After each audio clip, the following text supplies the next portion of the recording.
मैले भनेको होइन, मेरो ज्ञानले भनेको होइन, यो परमेश्वर वचनले मैले गर्न सिकाएको है। र तपाईँहरूले सिक्नुहोस्। हुन्छ, हामी यो पढिहाल्यौँ वचन। वचन पढिहाल्नु छ।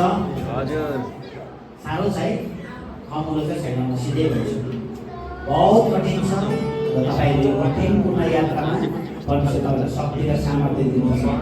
आज तपाईँको निर्णय प्रभुले लिनु जानुहुन्छ, तपाईँको जीवन प्रभुले हेर्नुहुन्छ र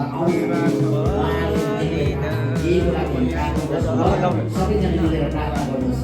थ्याङ्क यू लर्ड जिसस। क्षमा पाएको होइन, हामीले स्वर्गको राज्य पाएको होइन, तर यीशु तपाईँको बलिदानले, तपाईँको रगत बगाएको द्वारा तपाईँले आफूलाई खुब पाएको हो, मुक्ति पाएको हो, अनन्त जीवन पाएको हो। त्यो चोरहरूले दण्ड भोगिरहेको थियो, तर तपाईँ चाहिँ हाम्रो दण्ड भोगिरहेको थियो।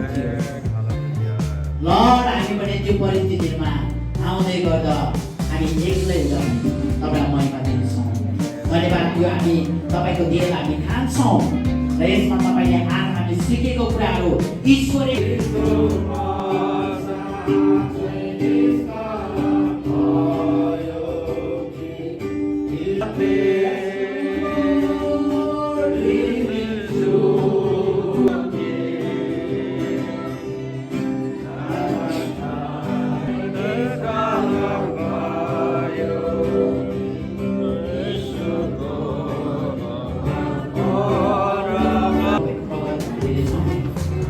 हामी एउटै कचरामा हामी पिउँछौँ।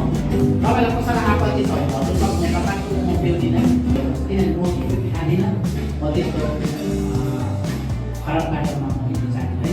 तपाईँको अपराधहरू श्रापहरू मेटिएको छ, क्षमा पाएको छ। अब हाम्रो लागि मृत्यु होइन जीवन छ, हाम्रो लागि नरक होइन स्वर्ग छ, हाम्रो लागि कष्ट होइन शान्ति छ, हो प्रभु दुःख होइन आनन्द छ।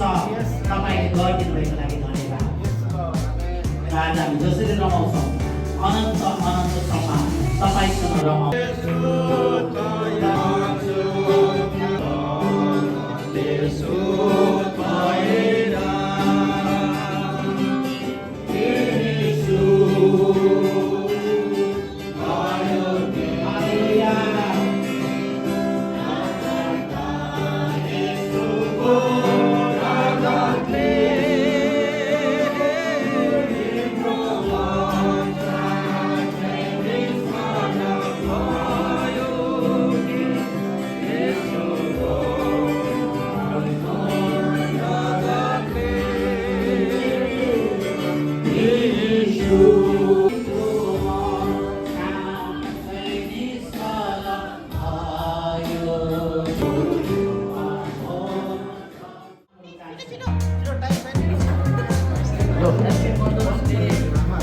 Happy Mother's Day.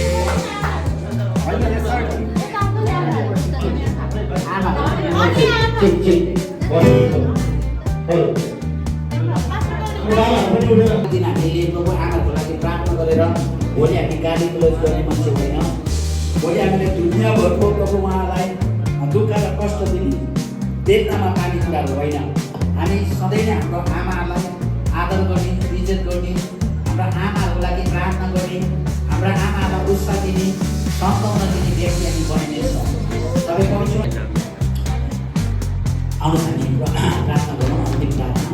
धन्यवाद प्रभु। हालेलुया। धन्यवाद। धन्यवाद प्रभु, यस समयको लागि हामी यहाँ छौँ र आज हामीले वचन सुन्यौँ, हामीले आराधना गऱ्यौँ। आज हामीलाई बाधाले डिस्टर्ब गरे तापनि हामीलाई रोक्नु सकेन। यीशुको नामलाई हामीले उच्चारेको छ। उद्धार गर्नुभयो। आज जतिजना सङ्गतिमा आउनुभएको छ, उतामा बिक्रीमा निराश आज हराम भएर गएको छ। आज नयाँ कुरो उहाँले बुझेर जानुहुँदै तपाईँको राज्य आओस्, तपाईँको इज्जत जसरी यस कृष्ण आराधना दिनु हाम्रा प्रार्थना छ। जसरी आत्मा सम्हालेको र परीक्षामा दुष्टहरू छुटाउनु किन राज्य महिमा सर्वदा प्रभु तपाईँ भएर आमेन।